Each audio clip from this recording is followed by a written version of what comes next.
ভারতেই প্রথম এমন এক ধরনের অ্যাটাক এয়ারক্রাফট তৈরি হচ্ছে যা অ্যাকচুয়ালি পুরোপুরি আনম্যান, অর্থাৎ একে চালানোর জন্য কোনো রকম পাইলটের প্রয়োজন পড়বে না।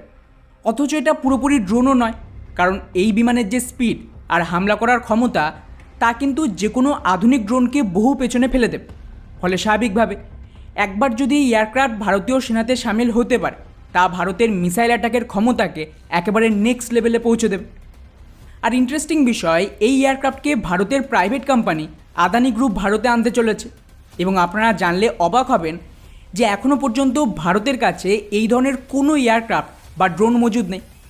আর এই এয়ারক্রাফটের নাম হলো সিনিয়র, যার ভিডিও ফুটেজ এই মুহূর্তে আপনারা স্ক্রিনেও দেখতে পাচ্ছেন।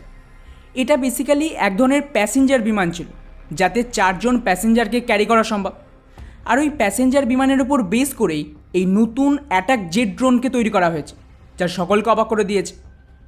যদিও এটা আদানি গ্রুপ নিজে তৈরি করেন, এটা অ্যাকচুয়ালি ইউএর এক কোম্পানি এজ গ্রুপ আদানির সাথে মিলে ভারতে তৈরি করবে। কেননা পোল্যান্ডের মেটাল মাস্টার নামক একটা কোম্পানি রয়েছে, যারা এক বিশেষ ধরনের প্যাসেঞ্জার বিমান তৈরির চেষ্টা করছিল। এর নাম হলো ফ্ল্যারিশ লার্জ 01, আর এটা তার ভিডিও ফুটেজ। এই বিমান এখনও পর্যন্ত আন্ডার ডেভেলপমেন্টেই রয়েছে, এর প্রোডাকশান মাস লেভেলে শুরু হয়নি, এগুলো কেবলমাত্র ইনিশিয়াল প্রোটোটাইপ। এই বিমানের বিশেষত্ব হলো এর ডিজাইন। এতে কিন্তু একজন পাইলট ছাড়াও মোটামুটি 4 জন প্যাসেঞ্জার ক্যারি করা যাবে, যা মেইনলি প্রাইভেট বিমান বা অল্প দূরত্বে ট্রাভেলের জন্য ব্যবহার করা হবে। ফলে স্বাভাবিকভাবে এই জাতীয় বিমানের ভবিষ্যতে ব্যাপক পোটেনশিয়াল রয়েছে। আর এর ভবিষ্যৎ পোটেনশিয়ালকে মাথায় রেখে ইউএর এই কোম্পানি এজ গ্রুপ, যারা একটা মেইনলি হাতিয়ার মেকিং কোম্পানি বলতে পারেন, ওরা কী করে, পোল্যান্ডের যে বিমান তার মোটামুটি 50% পর্যন্ত স্টেক কিনে নেয়।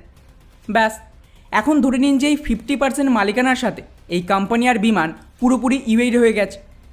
আর এই বিমানের ডিজাইনের উপর বেস করেই ইউএ একটা আনম্যান এয়ারক্রাফটকে তৈরি করছে, যেটা এক ধরনের জেট পাওয়ার অ্যাটাক ড্রোন বলতে পারেন।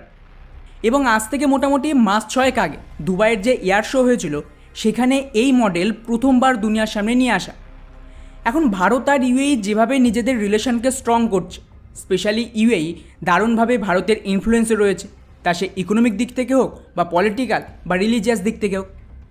যার দরুন ভারতের তরফ থেকে আদানি গ্রুপ এবং ইউএইর এই এজ গ্রুপ নিজেদের মধ্যে একটা ডিল সাইন করে, যেখানে দুদিন আগেই এজ গ্রুপের যে চেয়ারম্যান তিনি ভারতের গুজরাটে এসে একটা এগ্রিমেন্ট সাইন করে গেছে, যাতে ভারতের আদানি গ্রুপ যে যে ধরনের নতুন ডিফেন্স হাতিয়ার তৈরি করেছে বা ভবিষ্যতে করবে, সেটা কিন্তু ইউএইর এই কোম্পানির সাহায্যে ইউএইতে এক্সপোর্ট করা হবে।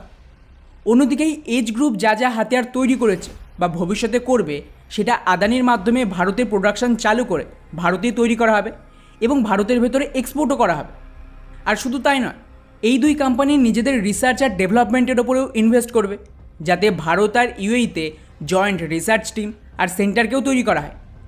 যার আন্ডারে দাবি করা হচ্ছে যে এই নতুন জেট অ্যাটাক ড্রোনকে আদানি গ্রুপ ভারতে নিয়ে আসার চেষ্টা করছে, যেখানে এই অ্যাটাক ড্রোনকে না কেবল ট্রান্সফার অফ টেকনোলজির দ্বারা ভারতেই স্বদেশিভাবে ম্যানুফ্যাকচার করা হবে, বরং তার সাথেই ওদের প্ল্যান হল ভারতে এর একটা হেডকোয়ার্টার তৈরি করা। ফলে এখানে এই ড্রোন তৈরি করে সেটা না কেবল ভারতীয় সেনাবাহিনীকে ডেলিভারি করা যেতে পারে, বরং আমাদের আশেপাশের পুরো রিজিয়নের সমস্ত দেশে এই ড্রোনকে এক্সপোর্ট হবে ভারত থেকে। যদিও বন্ধুরা এখানে এটা ক্লিয়ার নয় যে এর টেকনোলজি ট্রান্সফারের সাথে আদানি গ্রুপের আইপি রাইটস পাবে কিনা। তবে যদি আদানি গ্রুপের আইপি রাইটস পেয়ে যায়, তাহলে ভারতকে পিছনে ফিরে আর দেখতে হবে না এবং ভারত নিজেদের প্রথম স্বদেশি জেট ক্ষমতাযুক্ত ড্রোনকে পেয়ে যাবে। আর এর সবচেয়ে বড় সুবিধা হলো এই ধরনের জেট পাওয়ার ড্রোন নর্মাল অ্যাটাক ড্রোনের থেকে বেশি শক্তিশালী। নর্মাল অ্যাটাক ড্রোনের সবচেয়ে বড় অসুবিধা কি, এর স্পিড। এগুলো এতটাই স্লো যে নিচু দিয়ে উড়লেই man portable air defence system বা মিসাইলের দ্বারা একে কিন্তু খুব সহজেই ধ্বংস করা সম্ভব।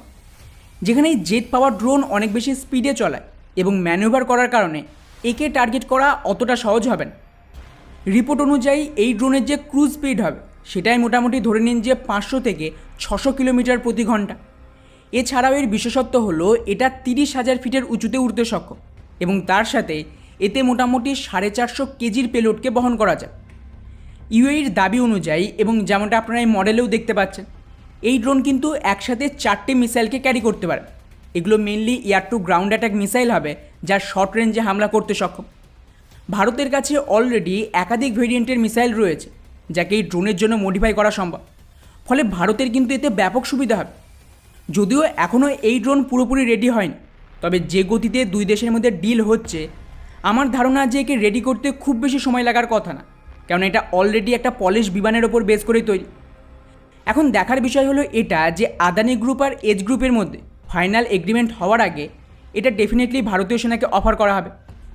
আর যদি ভারতীয় সেনাতে ইন্টারেস্টেড থাকে এবং তারপর ইউএই এর আইপি রাইটস দিতে রাজি হয়, তাহলে ধরে নিন যে ভারত এই ডিল করবে, আর এটা ভারতের অ্যাটাক ড্রোনের ইন্ডাস্ট্রিতে সবচেয়ে বড় রেভলিউশন নিয়ে আসবে। বাকি পুরো বিষয়টিকে নিয়ে আপনাদের কি মনে হয় নিচে অবশ্যই কমেন্ট করে জানাবেন। জয় হিন্দ।